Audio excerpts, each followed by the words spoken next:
સુરેન્દ્રનગર જિલ્લાની મુલાકાતે પધારેલા રાજ્યના પ્રાથમિક, માધ્યમિક અને પ્રૌઢ શિક્ષણ રાજ્યમંત્રી રેવાબા જાડેજાએ સમગ્ર જિલ્લામાં સ્માર્ટ શાળા તરીકે પ્રસિદ્ધિ મેળવેલ મૂળી તાલુકાની ટીડાણા પ્રાથમિક શાળાની મુલાકાત લીધી હતી. આ દરમિયાન રેવાબા જાડેજાએ શિક્ષણની ગુણવત્તા અને શાળાકીય સુવિધાઓ અંગે ઊંડાણપૂર્વક જાણકારી મેળવી હતી. શાળાના આચાર્ય મહિપતસિંહ ચિતાવત પાસેથી તેમણે શિક્ષકોના મહેકમ, વિદ્યાર્થીઓની સંખ્યા અને શાળાની પ્રવૃત્તિઓ અંગે વિગતવાર માહિતી મેળવી હતી.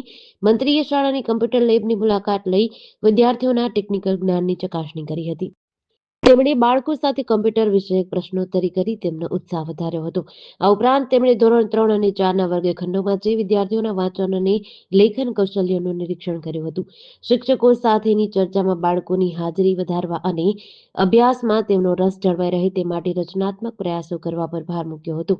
વિદ્યાર્થીઓ સાથે ખૂબ જ આત્મીયતાથી સંવાદ સાધતા મંત્રીએ શાળામાં મળતી સુવિધાઓ અંગે પ્રતિભાવ મેળવ્યો હતો અને બાળકોને શૈક્ષણિક કીટનું વિતરણ કર્યું હતું. અંતમાં તેમણે મધ્યાહન ભોજન ઘરની મુલાકાત લઈ ભોજનની ગુણવત્તા અને સાપ્તાહિક મેનુની તપાસ કરી હતી. બાળકોને પૌષ્ટિક અને શુદ્ધ આહાર મળે તે સુનિશ્ચિત કરવા તેમજ ભોજન વ્યવસ્થામાં પણ સહેજ કચાશ ન રહે તે માટે જરૂરી સૂચના આપી હતી. જેડીસી ન્યૂઝ સાથે જયદેવ ગોસ્વામી, મૂડી.